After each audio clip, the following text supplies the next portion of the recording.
Yeah, sure. Thanks, Harry, and welcome everyone.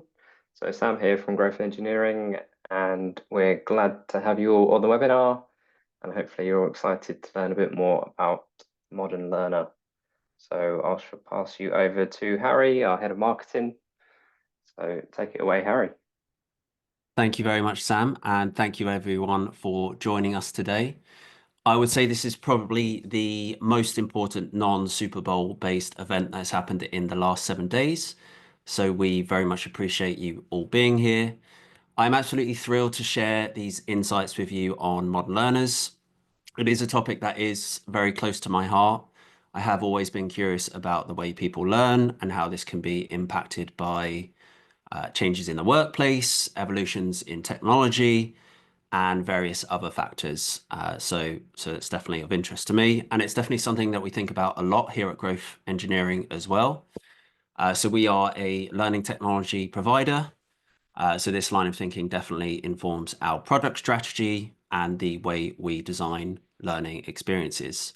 I don't think we could really get this process right or those processes right if we don't know exactly who we're designing for. So that's why this is an important topic for us. Okay, let's dive in. So this is what we've got on tap for the Modern Learner Masterclass. So we've got 3 different sessions coming up. The first is today's session on understanding the modern learner, where we'll be delving into what we see as the 7 core defining characteristics of today's learners. Then in 2 weeks' time, in our second session titled Engaging the Modern Learner, we'll be exploring 8 proven strategies to captivate and motivate modern audiences. And then in our third and final session, in about a month's time, we'll be looking at what the future holds in store for modern learners and the skills that they'll need to thrive in the digital age. So that's what we've got planned, 3 different sessions.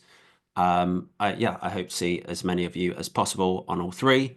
But for today specifically, we are going to be putting our modern learners under the microscope in an attempt to find out what makes them tick.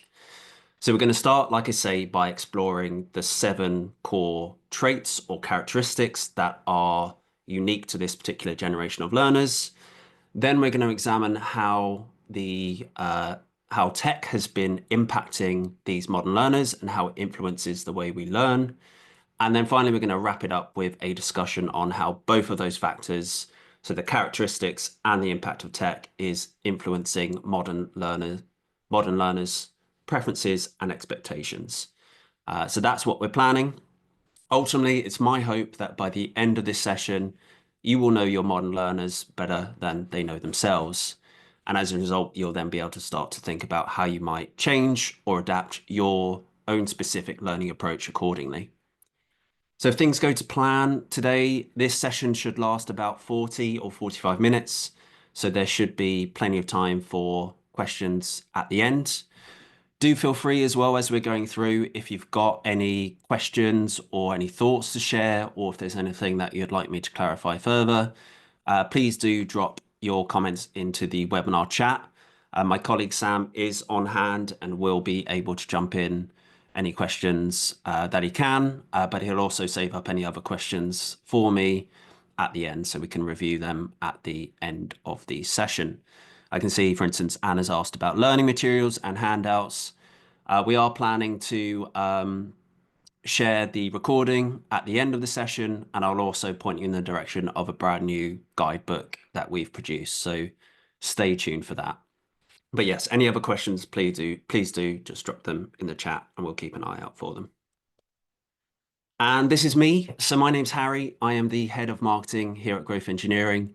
I've been with the business and in the learning tech space for the last 13 or ish years. So I joined in 2012 and it's been startling how quickly the time has gone by. I've always been passionate about engaging learners and creating meaningful learning experiences. And traditionally at Growth Engineering, we've achieved this through gamification. So taking the game mechanics that work so well in a gaming environment and applying them to non-gaming environments, such as the world of online learning. we found that approach to be remarkably effective at engineering engagement. But we also love approaches like social learning and personalization and epic meaning, which is all about finding ways to generate purpose. And I still believe these are really, really powerful engagement levers. But of course, we're now in the age of AI. So we've got even more ways to engage learners once we've gotten to know them and learned what their specific needs and preferences are. And I think it's this learner engagement focus which is one of the reasons why our customers love us. So our customers like L'Oreal, HP, BT, Apple, and many others, they really love our approach. And it's also one of the reasons why we've been able to win over 120 industry awards.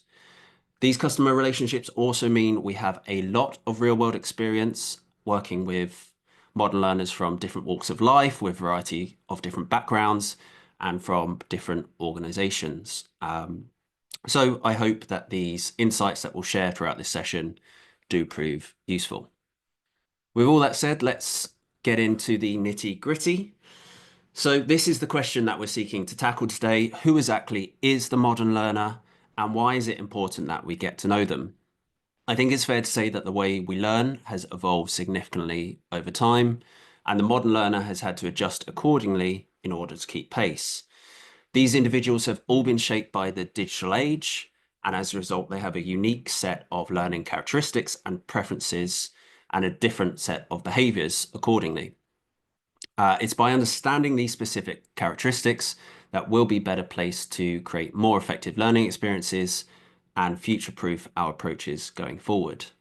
So this is a similar reason to why marketeers such as myself create buyer personas and why some learning professionals also create learner personas. Now, we here at Growth Engineering, we love the idea of learner personas. It's an exercise that we've started doing with all our new clients, and we do actually have a guidebook and a template available on this topic if it's something you'd like to learn more about. But for this session specifically, we're going to be focusing on modern learners. And I know that getting a handle on this specific group can be difficult, it can be complex, it is an ever-evolving, ever-changing group. And after all, everyone is unique and comes with their own set of preferences. But we do think we have managed to crack the code, and we have identified 7 different research-backed traits that you should keep in mind when designing learning experiences for this audience. So let's start the countdown with our first characteristic. Modern learners are digital dynamos. So the majority of modern learners are digital natives, meaning that they grew up in the digital age and have always been surrounded by a variety of technology. So they're going to be very comfortable with using computers, using their mobile phones, using tablets, using the internet, pretty much any digital device they'll be ready to get to grips with. In fact, according to CNBC, millennials and Gen Z will comprise 58% of the workforce by 2029. So that's slowly creeping up on us. And by that stage, they'll form a small majority in the workplace. So we'll be surrounded with a lot of digitally savvy employees. And while the term digital natives is usually reserved for these younger generations, I do think that a softer definition also works. So if you're a tech savvy individual and you're open to embracing new digital tools, then you would likely fit the bill. And I think it's fair to say that the majority of modern learners do fall into this specific category. We'll explore what this means for your learners' preferences shortly, but for now, let's continue the characteristic countdown. Modern learners are also multitasking masters. They're forced to be plate spinners both in their personal and professional lives. And as a result, they have to resort to multitasking as they strive to balance their work commitments, their family commitments, their social commitments, and all the other commitments that we have to keep up with throughout our lives. I'm sure we can all think of times where we've been forced to multitask at work, or perhaps we felt like we've been forced to multitask at work. For instance, there's probably a good chance that we all have multiple tabs open at the moment. I know that behind my presentation screen, I've got a Chrome window open with probably 20 plus different tabs. So I'm definitely guilty of that myself. I think it's fair to say that modern life is very busy and we're all just trying to make it work. But this does have an impact on our attention spans and how much we can do at once. In fact, according to TUC, a staggering 55% of employees feel overwhelmed by their workload. So that's more than half of us feel overwhelmed at this current moment in time. And in turn, that's led to 72% of us turning to multitasking in the attempt to get more done at once. In reality, however, this usually has a negative impact. According to Forbes, multitasking can reduce individual performance by as much as 15%, which can be pretty substantial impact over time. And again, I'm sure we can all think of occasions where attempting to multitask has led to poor results. So perhaps we've emailed the wrong person by mistake, or we forgot to spell check an important document, or maybe we've misheard a question we've been asked whilst on a call because we've been focusing our attention elsewhere. With all this activity going on, trying to balance so much at once, this also means that we don't have a lot of time available for learning. In fact, according to Josh Burson, a thought leader in our space, the standard employee only has room for about 24 minutes of formal learning every week, which I'd say is barely enough time to really get going, let alone get into any kind of flow state or to achieve any meaningful learning activity. So that's definitely a challenge for our modern learners. And I think it's fair to say we all are becoming multitasking masters. This is linked to our third characteristic. Modern learners are deeply distracted. I think this propensity for multitasking has made us more susceptible to distractions. And this challenge is also exacerbated by the fact that there are just so many distractions that we have to contend with in the modern age. I know for a fact that I am constantly bombarded with emails, notifications, and other challenges throughout the day. And that even something as simple as having to go answer the door whilst I'm working from home can throw me off my game. In fact, there's research from Forbes that suggests we lose 720 work hours every year due to distractions. So that's pretty significant. That's around 96 full working days. And you can imagine how this would play havoc on your ability to focus. Now, you may have previously heard the myth that our attention span has dwindled to a meager 8 seconds, making us less focused than a goldfish. But that's not actually quite true.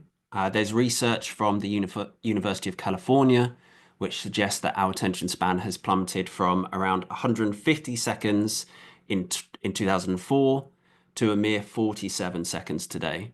So that's a pretty significant drop off. And it also means that we effectively now have less than a minute to engage the modern learner. So we're all on the clock at this stage. So our modern learners are deeply distracted. Moving on to characteristic number 4. Modern learners are impulsive indulgers. So living as we all do in the digital age, I think it's fair to say that we've become accustomed to the convenience of instant gratification. Everything we could possibly want is now available to us at the click of a button. So if I want to watch pretty much any movie, I can go on Netflix and get access to that quickly. If I want to buy a pink pogo stick or a turquoise alarm clock, such as the one on screen here, I can go online and order that, and I can probably do it with next day delivery. We also have access to a rich and diverse information economy through the internet. So with just a few taps, we can find answers to pretty much any question that we would want answered. This culture of instant gratification can have a negative impact on us as well. It can lead to frustration when we don't get our needs met immediately. In fact, there's a really interesting survey from BIC, the biro manufacturers, that found that 50% of us agree that we have become less patient over the past 5 years. So about half of us are less patient than we used to be. And you can imagine how this would impact a standard learning experience. We now have an expectancy that when we need information, it's available to us instantly. And when we don't get that, It can lead to frustration. We'll also have a tendency to prefer content that is designed for rapid consumption as well. So those are the kind of expectations that arise as a result of this. And it also sets a pretty high standard for learning professionals to attempt to meet as well. It's a pretty high bar for us to reach. So modern learners are definitely impulsive indulgers. And the fifth characteristic is that modern learners are autonomous agents. So traditionally, learning has taken place in a pedagogical context, which means that the learning experience is led by an authoritative teacher figure who guides the entire process from start to finish. However, the kind of adult learning experiences that we design don't necessarily have to follow this model. And thankfully, technological advancements and more flexible learning options like e-learning, for instance, have empowered learners to take more control over their journey. So as a result, I think it's fair to say that modern learners are more likely to proactively seek out information for themselves and to set their own personal learning goals. In other words, they've become more self-directed over time, and autonomy is definitely something that they enjoy. And funny things do happen when you give your employees or your learners the steering wheel. According to a factory, the stat you can see on screen there, 79% of highly autonomous workers report higher levels of engagement. So there is that direct relationship between engagement and autonomy, two things that go hand in hand. So I would definitely keep that in mind if you're thinking about building a mandatory training curricula or a compliance program. These are factors that could damage engagement over time. I would say it's much better to focus where you can on generating genuine curiosity. In fact, there's a really interesting study from the University of California that found if you're genuinely curious about the answer to a question, then you're 30% more likely to be able to recall the answer in the future. So I think that shows you the power of curiosity, which is something we should be trying to apply in our own training programs. So modern learners are autonomous agents. They're also social savants. So whilst they do value self-direction and autonomy, they still crave a sense of community and belonging. And social learning is something that provides us with this opportunity to connect with like-minded individuals and exchange our knowledge. So modern learners are likely to thrive in a collaborative learning environment where they can engage in group discussions, projects and assignments, and online forums and discussion boards may also be beneficial. In fact, as you can see on screen, 84.6% of students prefer social learning tools to be used in their learning experiences. That comes from the Frontiers Journal. And I think it's telling as well that the most popularly downloaded apps in the App Store are social apps. So likes of Instagram, WhatsApp, Facebook, and so on. These are all social platforms, which I think tells us that modern audiences expect a digitally connected world. So our modern learners are very socially driven.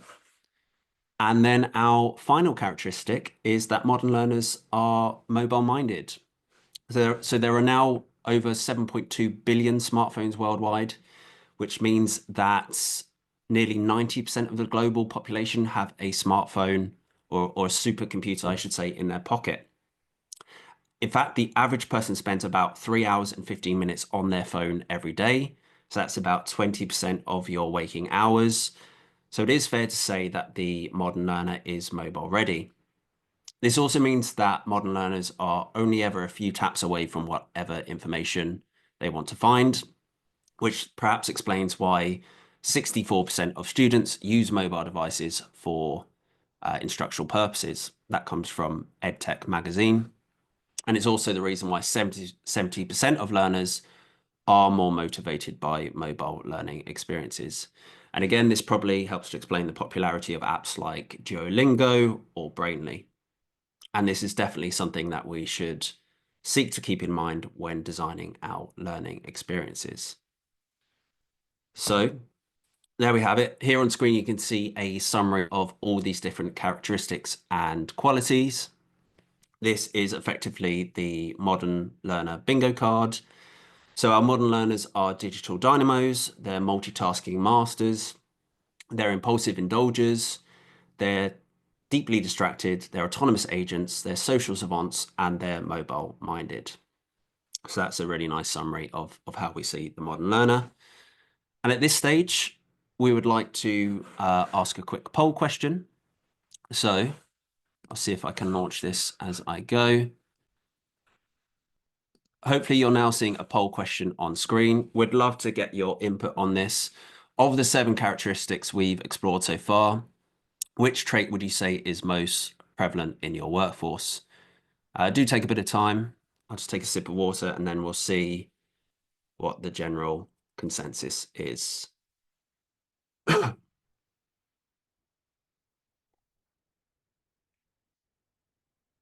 Okay, we can see the answers coming in. It does seem that multitasking and deeply distracted is the standout. Digital dynamos, less so. Social savants, less so. But 23 of us have said multitasking masters. So that seems to have really resonated with us all, which is interesting to see.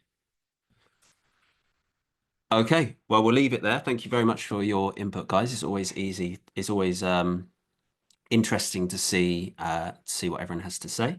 We'll end that poll there. Thank you very much. And then we will carry on with our presentation.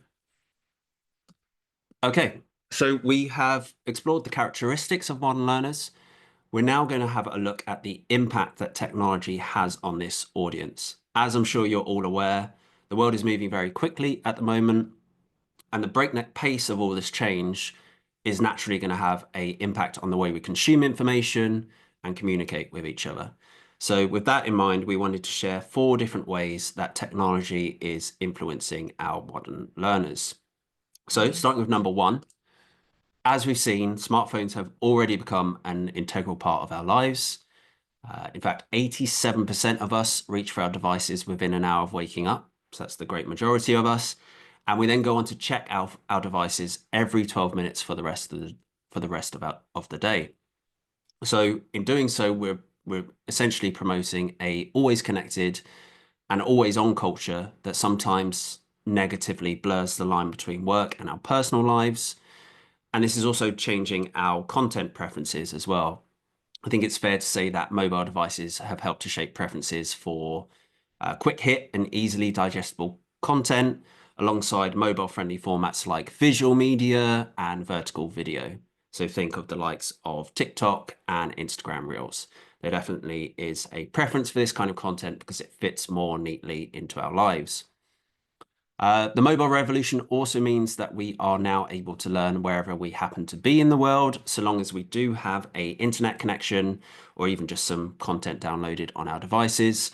So modern learners can now learn on their commute, they can learn on their lunch break, or even if they happen to be in bed in their pajamas, they're able to learn pretty much wherever they happen to be in the world. So mobiles have been very influential in shaping those preferences. Likewise, social media is growing in prominence. There are now over 5.2 billion users worldwide.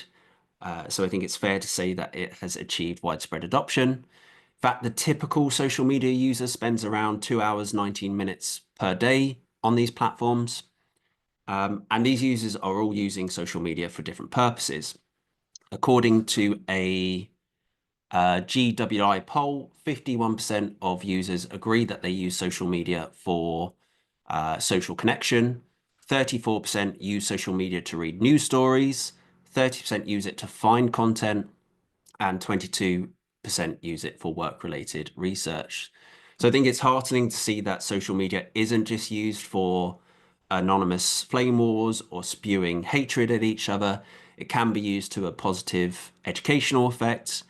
And I think it's a positive thing that this democratized approach to accessing information is spreading, and that modern learners are now more used to seeking out answers for themselves. I think this is one of the reasons as well why modern learners are generally more self-directed and enjoy that sense of autonomy. I think encouraging this sort of curiosity is a good thing.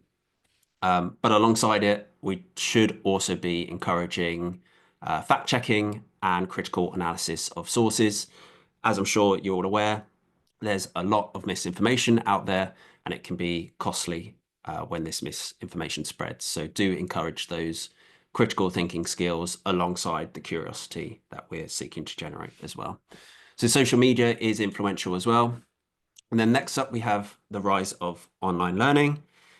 As with most other digital solutions, online learning does continue to grow in popularity. In fact, according to KPMG, just 4% of businesses used online learning back in 1995, whereas 90% of businesses use it today. So it has become pretty much standard practice.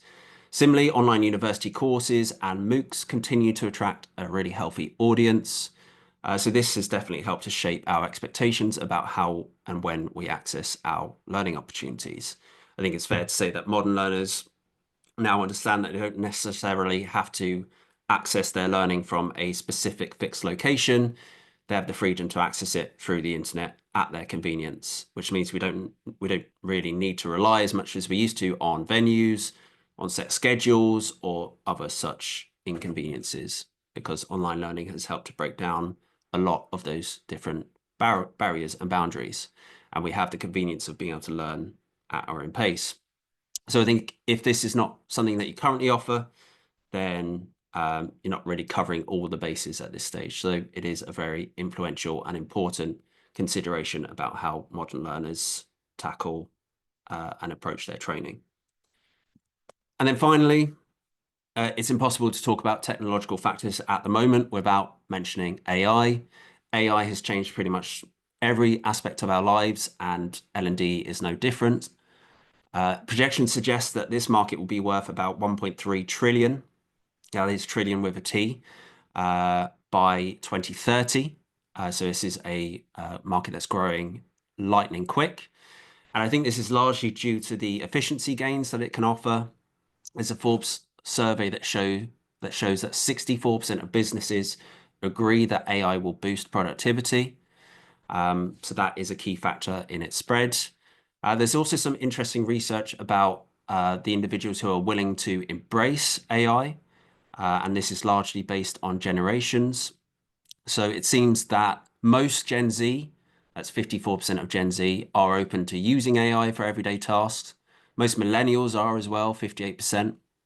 But this percentage is considerably lower for older generations. So just 39% of Gen X are willing to embrace it, and just 30% of baby boomers are willing to embrace it as well. So that suggests that there's a correlation between digital natives' willingness to embrace AI and some of the older generations being receptive to it. But those who do embrace AI will benefit from more personalized learning experiences, adaptive learning experiences, and the kind of individualized guidance that you can only really get from a AI solution, or at least the kind of individualized guidance you can only get at scale with a AI solution. And if this is a topic that you are interested in, I would really recommend you checking out our sister company, Iridescent Technologies. They've conducted a lot of research on this space, and I think they're working on a really unique and special solution in this area as well. So if it's of interest, do check them out. So those are the technological factors. We've explored the characteristics, we've explored the tech implications, and we're now going to have a look at how this has shaped the distinct desires of modern learners. As mentioned, in our next session in 2 weeks' time, we'll be doing a deep dive into modern learning engagement strategies, where we'll share 8 different approaches that we found to be effective with our clients. But to wrap this specific session up, we'll be sharing 6 different preferences that you should keep in mind when you're designing learning experiences for this specific generation of learners. After all, if you're able to cater to these preferences, then that will help you to win the hearts and minds of your audience. So let's jump into those preferences. First up, modern learners have a preference towards micro-learning. We've seen that they have busy schedules that they need to juggle, and that they generally crave instant gratification. So it's only natural that they would gravitate towards micro-learning experiences, or learning that's delivered in these short focus bursts. I think this is the same reason why TikTok and Instagram reels are really popular. They're highly snackable and they fit so easily into our lives.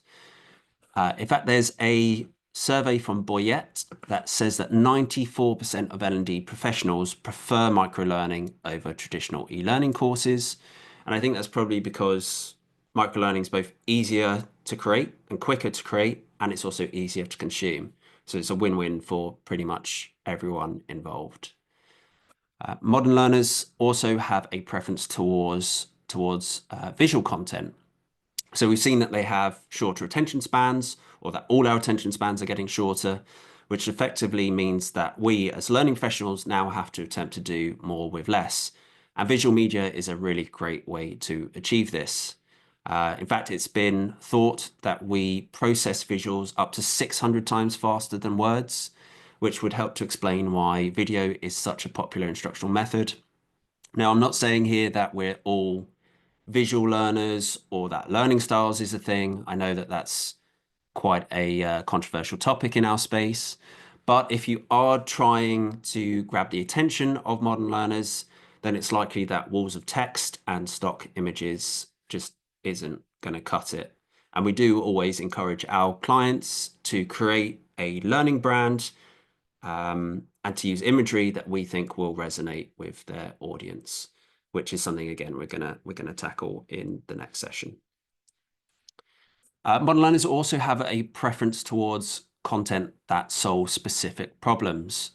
As we've seen, they're already busy, so they're that much more likely to engage with content that's relevant to them and solves specific challenges that they're facing in their work lives or their everyday lives.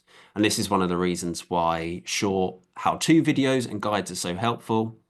And actually on this topic, there's a instructional model that I really like called Merrill's First Principles, which is built around problem solving.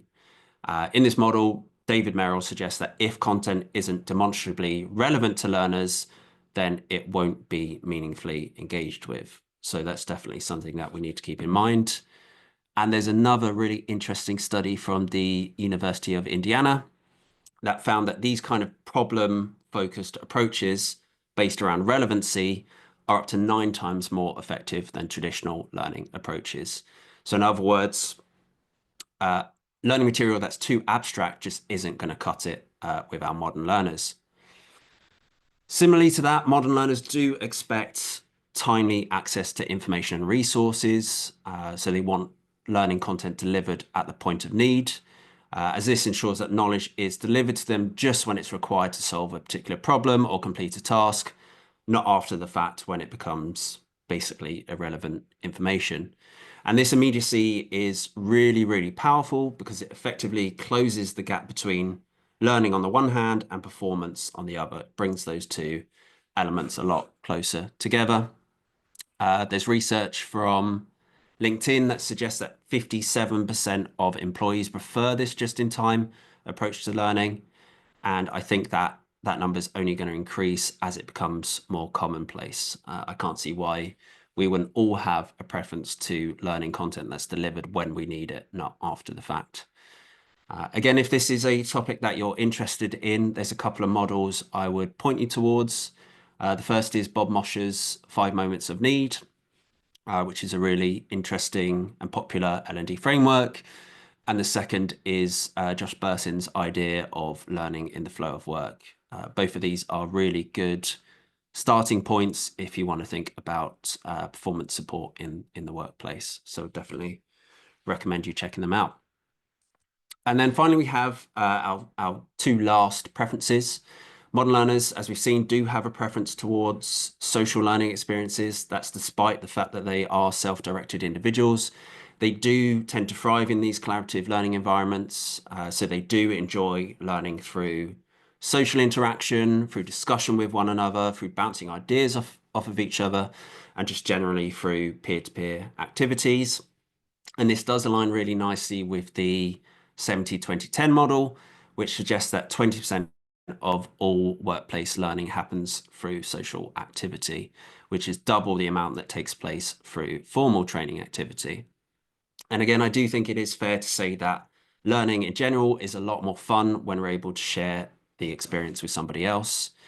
Studying or learning can be quite isolating at times, so being able to build a community around that experience can be a real game changer. And then finally, modern learners do have a preference towards content that has emotional resonance. We've seen that this particular audience can be easily distracted, so we do have to work harder to keep their attention. And one of the best ways to do this is by forging an emotional connection between learners and their content. It's believed that the area of our brain associated with information is able to process information up to 20% faster than the cognitive area. So the area that's associated with just processing information.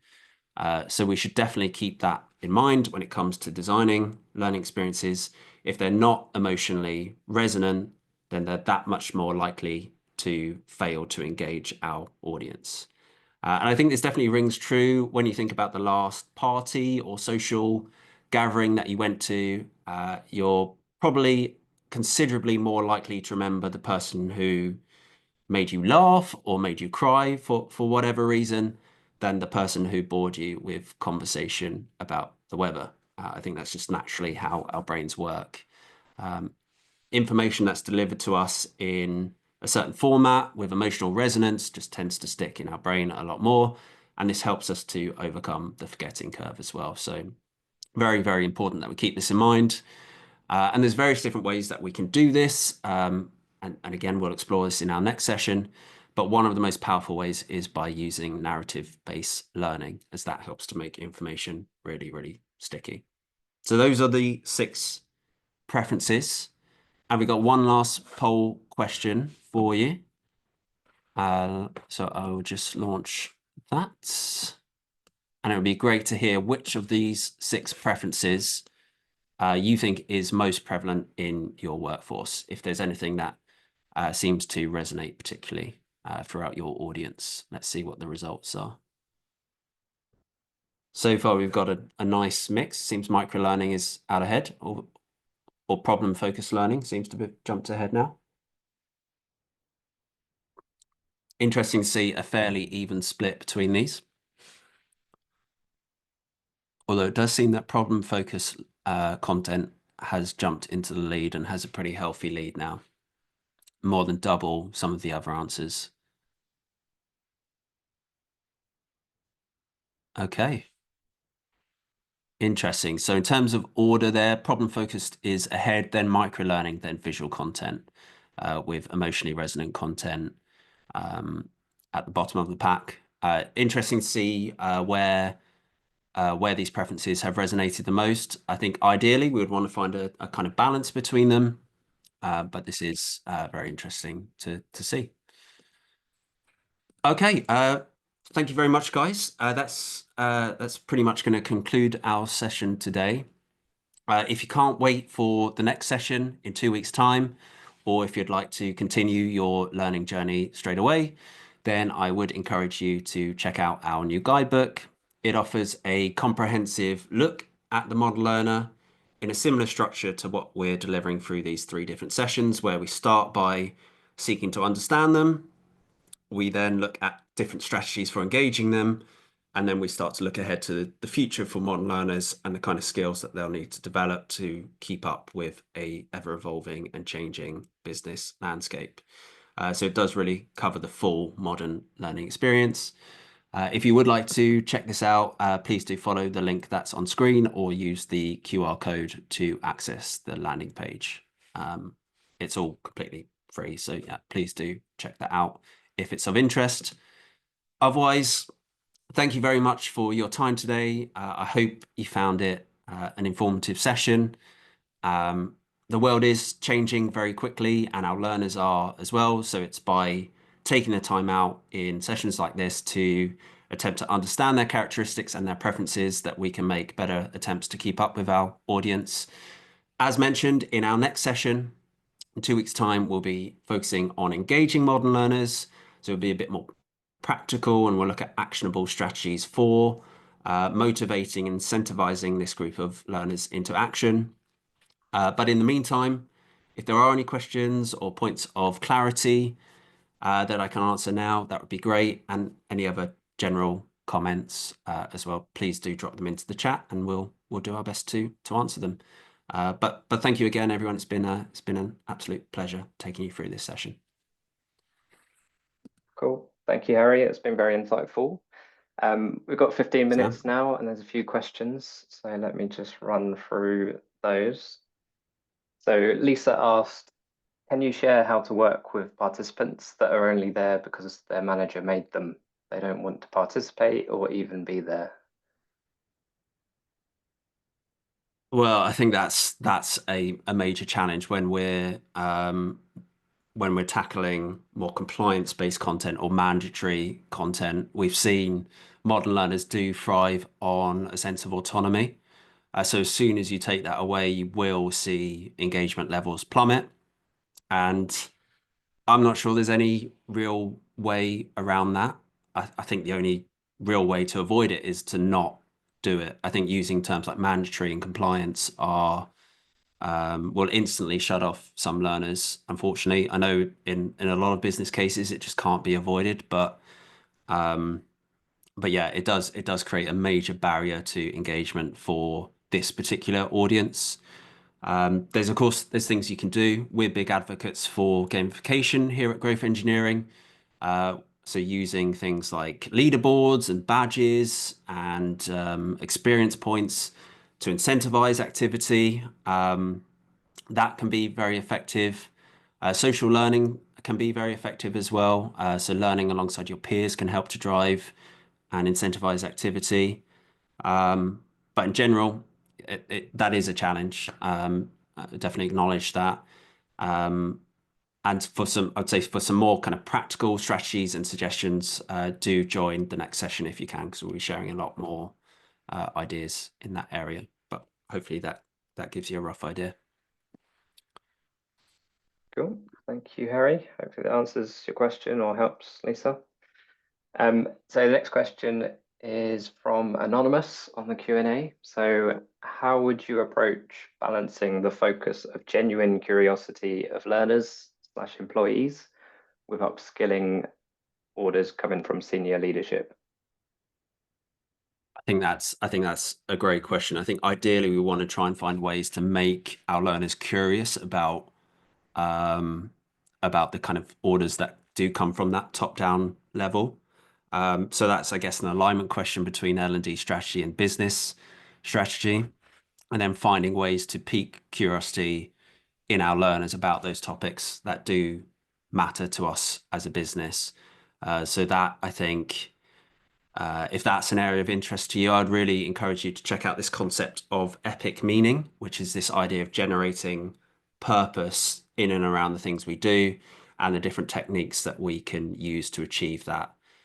So I think in this area, narrative-based learning is really powerful, building a learning brand, using a cohesive theme and a kind of holistic approach to how you tackle these problems. I think that can be very, very powerful. And again, it's all about finding ways to generate curiosity. And we've seen in this presentation some of the different preferences learners have. So the more that we can lean into those, the better results we'll get when it comes to learner engagement and general curiosity. So I would start with epic meaning and then explore some of the other approaches alongside that as well. Cool. Thank you, Harry. The questions keep coming. We've got 5 more to answer if we can get through them. So Betty asks, online learning is a way to push learning in organizations. How can we make them a pull? So in other words, how can we make the learner actively search for learning? Through an online solution. Yeah, I believe so. Again, I would say it comes back to generating curiosity. And I think this is with an online learning environment, we've got so many different opportunities to do that. So if we start by tackling the epic meaning problem, by establishing a sense of purpose, then we'll be encouraging our learners to seek out the information that we want them to seek out rather than telling them or mandating that they actually have to go out and do that. So I would start with establishing your sense of epic meaning for your online learning platform. Make sure your L&D objectives are aligned with your overall business goals, and then ensure that that all feeds together to create a cohesive learning pathway where your learners are searching for the kinds of things that you want them to search for, because it informs the whole learning experience that you've created. So I try and tackle it from that holistic point of view, starting by making sure you're aligned, pulling that through into the design of your platform, the branding of the platform, the theme of the platform, and the story that you're telling throughout your learning content. And I think that will all flow together naturally and produce the kind of results that you want to see. Great. Thanks, Harry. Another anonymous question. So, given the preference on micro learning, how may one approach upskilling employees on softer skills and skills that have to be scaffolded? For example, consulting skills. Oh, nice question. I think with that, this concept of learning pathways is really important. So the idea of using curricula or set pathways throughout your learning content to help scaffold that information. One of the things we do at Growth Engineering is the concept of levels within our learning platform. So you start off at level 1 on your learning experience, and then you have to earn a certain amount of XP or badges in order to level up and access learning content that's slightly more difficult. And that allows you as the administrator or the L&D professional to effectively scaffold the information you want to deliver to your learners and make sure that you're delivering content that's in line with your learner's current position and their current understanding. So pathways, curricula, levels, all effective, really effective ways to scaffold this information and to kind of automate your learner's journey through these different skills and to make sure that they're receiving the right information at the right stage in that particular journey. So yeah, that's the way we tackle that, I think. Great. Sounds good. Thanks, Harry. And one from Abdul Hamid. So I've learned that social media content has reduced our attention spans. Could presenting training in a similar way to Instagram and other social media apps further reduce our attention span? Another great question. This is something we will explore a bit more in our next session, but we do, of course, as learning professionals, we need to make sure the format that we're using to deliver training content is appropriate to the topic. So there's some topics, perhaps some more hands-on kind of experiential learning areas that just you can't capture in the space of a micro learning unit. It's just not possible. There is a reason why hour-long training programs exist or hour-long e-learning units are used. Sometimes you just need to take that time to deliver that content. So yeah, we do need to make sure the topic matches the format and works in a way that achieves the instructional goal that we're setting out to achieve.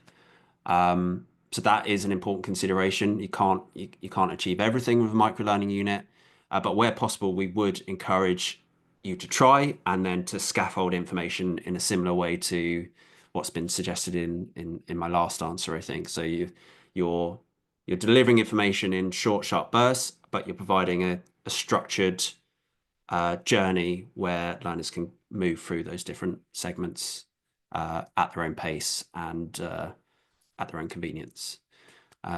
But yeah, I think that's an important consideration as well. We do need to make sure the format matches the topic and the training needs at hand.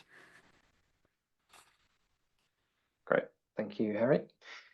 And finally, we've got a question from Gordon. How can AI be used effectively to enhance learning and engagement? It clearly fulfills the desire for digital platforms and autonomy. Yes. AI is a really powerful tool, as I'm sure we're all aware, and have probably experimented with it a fair bit. There's so many different applications of AI in learning. For instance, there's AI chatbots, which are really popular, or AI coaches. There's personalized recommendation engines.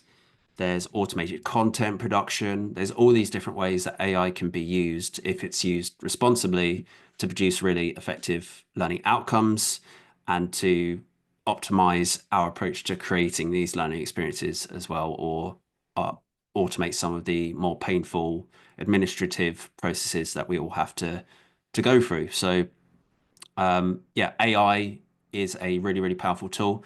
As I mentioned earlier, if this is something that is of particular interest, then our sister company, Iridescent Technology, has a lot of research on this particular area. And the CEO of that company and our company will be hosting the third session of this Modern Learner Masterclass, where we will talk a bit more about some of the future skills and the kind of AI focus that we'll all need as we move forward in the future of work. So I would say stay tuned on that, but there's a lot of potential in that area. Cool. Thank you, Harry. Thank So you. that's all the questions for now.